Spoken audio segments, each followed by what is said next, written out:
فلسطین کے تناظر میں آپ کو بتاتا ہوں۔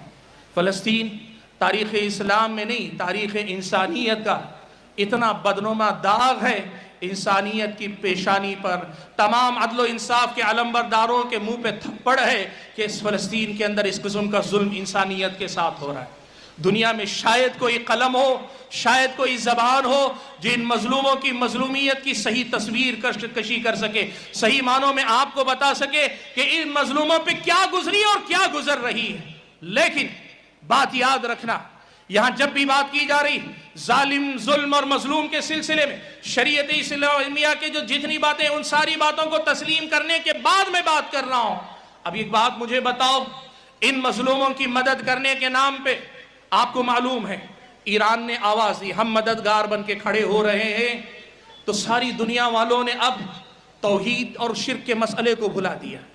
اب یہ نوجوان ایسے فلسطینی مسلمانوں کے ساتھ ہمدردی اور ہمدردی کے نام پہ صرف ایک آواز، دعویٰ، میں تفصیل میں نہیں جاؤں گا، آپ لوگ اگر واقعی دلچسپی رکھتے ہیں پڑھ کر دیکھیے، وہ جو صرف ہوائی کاغذی بیان دیتے ہیں، وہ جو صرف اعلان کرتے ہیں، وہ کہاں ہیں؟ کام کرنے والے حقیقی لوگ کہاں ہیں؟ آپ کو صحیح معنوں میں اگر نگاہ بصیرت ہی نہیں، بصارت ہی کم سے کم کھلی رکھو، تب بھی کھلی آنکھوں نظر آ سکتا ہے۔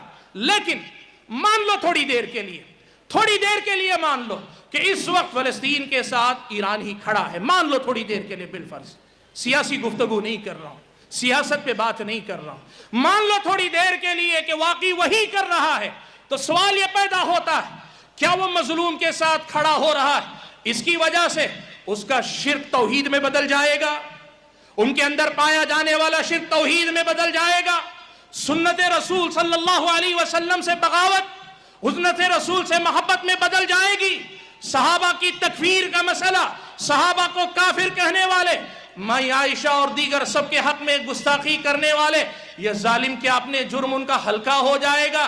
اللہ کے بندو، یہی کھلواڑ آپ کے ساتھ ہو رہا ہے اور آپ اس کا کھلونا ہے۔ لوگ آپ کی عقلوں کے ساتھ کھیل رہے ہیں، آپ کی سوچ کے ساتھ کھیل رہے ہیں، آپ کے دین و ایمان کے ساتھ کھیل رہے ہیں۔ مظلوم کے ساتھ فلاں کھڑا ہے، اس لیے ساری ہمدردیاں اس کے ساتھ، اور یہ انفرادی سطح پہ نہیں، تنظیمیں یہ کام کر رہی ہیں۔ وہ جو اقامت دین کے نام پہ کام کرنے کی بات کرتی ہیں، کیا انہیں پتہ نہیں دین کیا ہے؟ اللہ کی توحید نہیں، نبی کی سنت نہیں، صحابہ کا ایمان محفوظ نہیں، اور کون سا دین قائم کرو گے اگر ان کے ساتھ کھڑے ہوگے؟ اللہ کے بندو سمجھو، دیکھو تمہارے ساتھ یہ کھلواڑ ہو رہا ہے، مظلوم کے ساتھ ہمدردی کے نام پہ سب کچھ ہو رہا ہے۔ اچھا، اس کا دوسرا رخ، میں نے کہا نا، ظلم، ظالم اور مظلوم کے نام پہ جو فتنے ہمارے درمیان گھس رہے ہیں، جو منہجی خلل آ رہا ہے، اس کو پہچانو۔ لوگوں نے یہ کہا سب سے زیادہ سعودی عرب کو نشانہ بنایا۔ سعودی عرب، اس کی اپنی پالیسیاں، ایک ملک سیاست، اس سے ہم پرے بات کریں گے تاکہ موضوع پہ رک کر بات ہو، بات زیادہ پھیلے نہیں۔ سعودی عرب کے سلسلے میں یہ کہا سعودی عرب نے کچھ مدد نہیں کی۔ اللہ کے بندو، بولنے سے پہلے ذرا معلوم تو کر لو، جو معلوم نہیں مت بولا کرو، ذرا دیکھو کون مدد کر رہا ہے، کس سطح پہ کر رہا ہے۔ لیکن چلو میں تھوڑی دیر کے لیے کہوں، مان لو سعودی عرب نے کچھ نہیں کیا، لیکن آپ کو سمجھ میں آنا چاہیے ایک بات، یہ دعویٰ پہلے ٹھونکا گیا کہ سعودی عرب نے مدد نہیں کی، اور اس کے بعد بات سعودی عرب پہ نہیں رکی، توحید کی دعوت کو لوگوں نے نشانے پہ لے لیا۔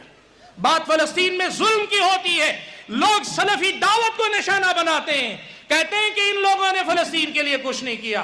مان لو ذری دیر کے لیے، چلو سارے دعوے تمہارے تسلیم، بغیر کسی اختلاف کے مان لیتے ہیں، چلو تمہارے لیے تھوڑی دیر کے لیے مان لیا۔ لیکن سوال یہ ہے، وہاں مظلوم کی مدد نہ کرے تو کیا توحید شرک میں بدل جائے گا؟ اتباع سنت کا اتنا عظیم کام جو پوری انسانی تاریخ میں تر امتیاز ہے، جماعت اہل حدیث کا، سلفی دعوت کا، اس کی کوئی قدر و قیمت نہیں ہے۔